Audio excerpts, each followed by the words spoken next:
Hi guys, B happy വ്ളോഗിൻ്റെ cooking വീഡിയോയിലോട്ട് എല്ലാവർക്കും സ്വാഗതം. ഇന്ന് നമ്മൾ ഉണ്ടാക്കാൻ പോകുന്നത് ബീഫ് ഫ്രൈ ആക്കണം കേട്ടോ. ഇപ്പം മാൾട്ടയിൽ നല്ല ചൂടാണ്, അതുകൊണ്ട് കിച്ചണിൽ പരമാവധി സമയം കുറച്ചായിരിക്കുന്നത്.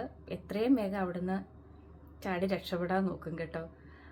അവിടെ എ സി ഇല്ല, പിന്നെ ഒരു സൈഡ് ഫുള്ള് ഗ്ലാസ് ആയതുകൊണ്ട് നല്ല ഹീറ്റാണ്. അതുകൊണ്ട് ബാക്കിയുള്ള കാര്യങ്ങളൊക്കെ അതാണ് ഇവിടെ ഇൻട്രൊഡക്ഷനായിട്ട് പറയാനുള്ള കാര്യങ്ങൾ റൂമിൽ വെച്ചാണ് വീഡിയോ എടുത്തേക്കുന്നത്. ബാക്കി കുക്കിംഗ് നമ്മുടെ കിച്ചണിലും. അപ്പം ബീഫ് ഫ്രൈ ആണ് ഉണ്ടാക്കുന്നത് കേട്ടോ. ബീഫ് ഫ്രൈ ഉണ്ടാക്കുമ്പോൾ തന്നെ ഇതിപ്പം ചാറാക്കാനാണെങ്കിൽ എനിക്കിഷ്ടപ്പെട്ട ഒരു കാര്യം കൂടി ഇപ്പം തന്നെ പറഞ്ഞു പോട്ടെ. ചാറാക്കാനാണെങ്കിൽ ഞാൻ ചിലപ്പം തേങ്ങ വറുത്തരച്ച് ചേർത്ത് ചാറാക്കിയിട്ടുണ്ട് കേട്ടോ. അത് അടിപൊളിയാണ്. കപ്പയ്ക്കൊക്കെ കൂട്ടാൻ സൂപ്പറാട്ടോ. അപ്പോൾ ഈ കറി വെന്ത് കുക്കറിൽ നമ്മുടെ ഇടുന്ന സമയത്ത് ഒത്തിരി പറ്റുന്നതിന് മുമ്പ് കുറച്ച് തേങ്ങ മതി. തേങ്ങയ്ക്കകത്തോട്ട് ചൂടാക്കി കഴിയുമ്പോഴത്തേക്കും അല്പം മുളക് പൊടി, മല്ലിപ്പൊടി, മസാലപ്പൊടി ഇട്ട് ഇളക്കി അതൊന്ന് ചൂടാക്കി കഴിഞ്ഞാൽ നല്ലപോലെ അരച്ച് ആ ഇറച്ചിക്കകത്തോട്ട് ചേർത്ത് കൊടുക്കുകയാണെങ്കിൽ കപ്പയ്ക്ക് കൂട്ടാൻ സൂപ്പറാട്ടോ. അതും കൂടി ഒന്ന് ഷെയർ ചെയ്യാം കേട്ടോ. പിന്നെ എൻ്റെ വീഡിയോ നിങ്ങൾ കണ്ട് സപ്പോർട്ട് ചെയ്യാനും പുതിയ സബ്സ്ക്രൈബ് ചെയ്തിട്ടില്ലെങ്കിൽ സബ്സ്ക്രൈബ് ചെയ്യാനും ഷെയർ ചെയ്യാനും മറക്കരുത്. നിങ്ങളുടെ ലൈക്സ് സപ്പോർട്ടുമാണ് എനിക്ക് വീണ്ടും വീണ്ടും വീഡിയോ ചെയ്യാനുള്ള പ്രോത്സാഹനം. അപ്പം മറക്കരുത്. Thank you. നമുക്ക് കുക്കിംഗ് വീഡിയോയിലോട്ട് പോകാം. അപ്പം നമ്മുടെ ബീഫ് ഇതൊരു കിലോ മിച്ചമുണ്ട്. നല്ലപോലെ കഴുകിയെടുത്ത ബീഫ് നമ്മൾ കുക്കറിലോട്ട് ഇട്ടിട്ടുണ്ട്.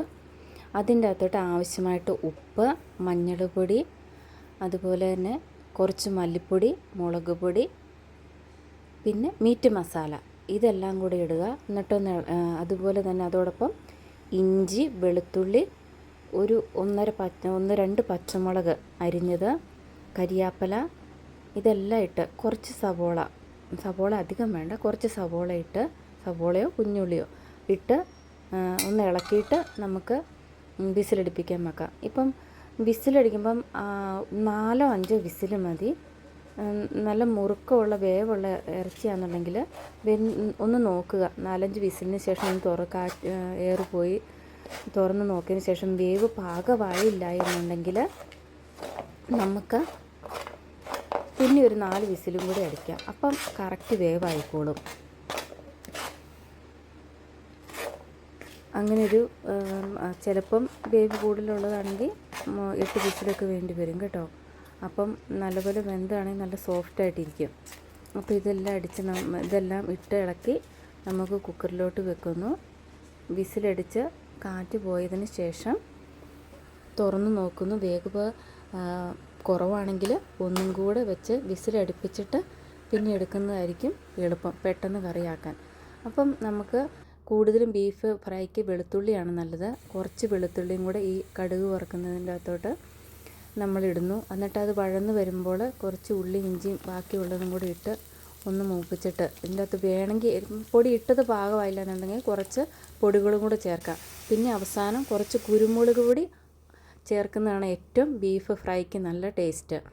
അപ്പം പതുക്കെ ഇളക്കി ഫ്രൈ ആക്കുക. പിന്നെ തേങ്ങാക്കൊത്ത് അവൈലബിൾ ആണെങ്കിൽ ഇടാൻ കേട്ടോ, ഉണ്ടെന്നുണ്ടെങ്കിൽ.